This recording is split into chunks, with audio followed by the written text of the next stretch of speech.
Hey, Chattanooga. Thanks for coming out. Give yourselves a big hand. Now, drink it in. This is what I look like.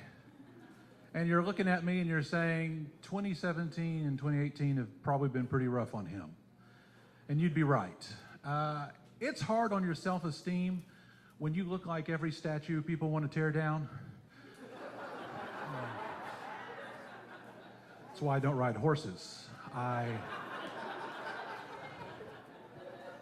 2018, I will say, has been a very good year for me. I got married this year. Newlywed, it's fun. I found a woman who thinks gout is sexy, so that's good. Also became, at the age of 49, a father for the first time. Thank you. Triplets. 22, 18, and 15. I got them all at once. I can call them what I want. Here's the thing. I did not know, it's hard to get used to the idea of when you become a father for the first time to a grown adult. 22-year-old, I'm dad for the first day and you're already drinking beer, so I don't know what to do. I always thought when I met my son for the first time, I had to hold him in my arms, maybe count those little fingers and toes, give a little kiss on the forehead, and he hated every minute of that.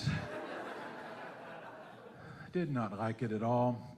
The youngest, 15-year-old girl, so I became a dad to a teenage girl with no training whatsoever.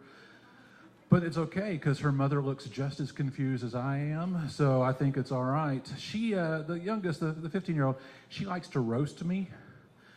She likes to make fun of my hairline as if I don't have siblings. And I was trying to explain to her not too long ago that I used to have a luxurious head of hair. I used to have a mullet because I've always been cool. And she didn't know what a mullet was. I had to explain that to her. And I said, do you know a mullet? And I pulled out a photo of me with my luxurious mullet. And I showed her. I said, look, it's business in the front, party in the back. And she looked at the picture. She looked at me. She said, well, you could probably still party, but clearly business is bad for you. As a matter of fact, it looks like you've had to let some go. So I don't talk to her anymore. I did say we have 3 children. Sadly, we did lose the middle child this summer to Fortnite. I don't know if y'all know what that is. I didn't know. All I knew is he was in his room for 18 hours a day on the computer in the dark. I thought it was porn. I had hoped it was porn. I had a porn speech. I was ready, but now it's just video games. He just stays up there and he scuttles down in the kitchen, gets some food out of the fridge and scuttles back up to his room, and I just yell up at the stairs, I know what you're not doing up there and I don't like it. I go with that. But it's fun, it's hard, it's interesting, doing that, being the father. I will say this about being married. My wife and I both will agree to this. It's not the reason we got married, but we will tell you that one of the great benefits of being married is that you no longer have to date people. I mean, if you're doing it right. Don't keep dating people when you get married. But it's dating. I never enjoyed dating. I was never really good at it for the most part. It was always a struggle. Trying out all the new ways of doing it at my age was weird.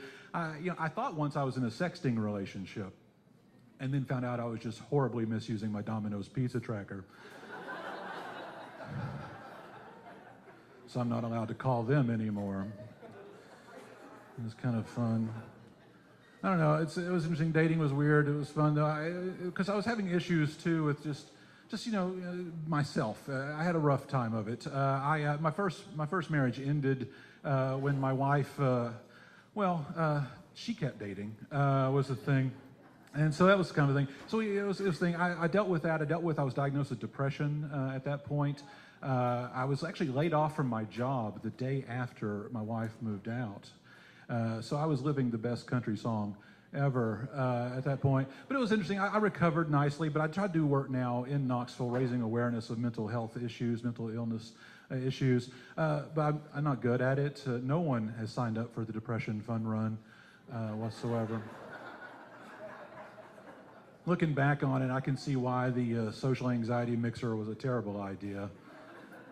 Not good at it. What I do now is I just try to do what I can. I found actually for depressed people an extreme sport that depressed people can enjoy. If you're out there like me and you're depressed and you want to try this, it's frisbee golf. Frisbee golf is the perfect sport for depressed people. One, it gets you outside walking in the sun, gets those chemicals pumping through your body. It's a great thing. Also, it's an excellent way to let people know that no one in your life will catch a frisbee with you. You just go out in the field and throw a frisbee.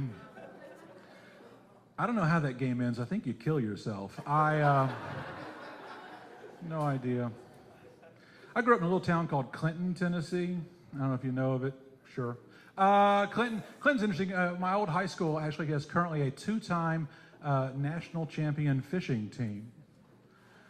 Yeah, it's weird. It's weird because first off, it means you can letter in fishing, which blows my mind.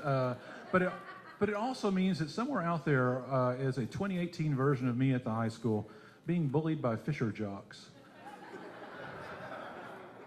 Just pushing them into a locker going, "Oh, bookworms, we know what to do with you." It's a quality fishing joke right there. Trying out new outfits, new looks these days. I'm not into Orville Redenbacher cosplay. I just kind of like the way this looks. I'm working on things. I also got to get in shape. My doctor tells me I've got to join a gym and start working out. He says if I gain 1 more inch, I will lose a foot. It's a diabetes joke, sir. I thought it was pretty sweet.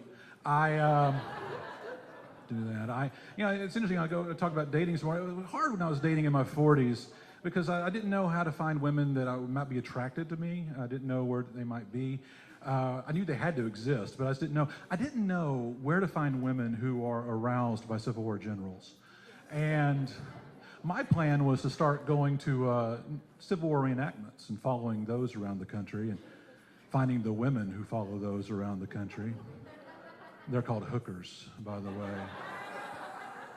It's an American history joke for you right there. I did want to find an age-appropriate relationship. That was the main thing for me. And a lot of my comedy friends were like, "Shane, get you one of the young girls. Get you a kitten." I'm like, "Oh, don't call them that. That's very predatory." And I don't have the energy. I don't have the energy for a young woman anyway. I mean, it's always something like, "Oh, let's go to this music festival. Oh, let's go camping," or "Ooh, ice cream truck." And I didn't want to deal with it. And they said, "Well, Shane, then maybe what you want is a cougar." I said, I'm 48 years old. How old would a cougar possibly be?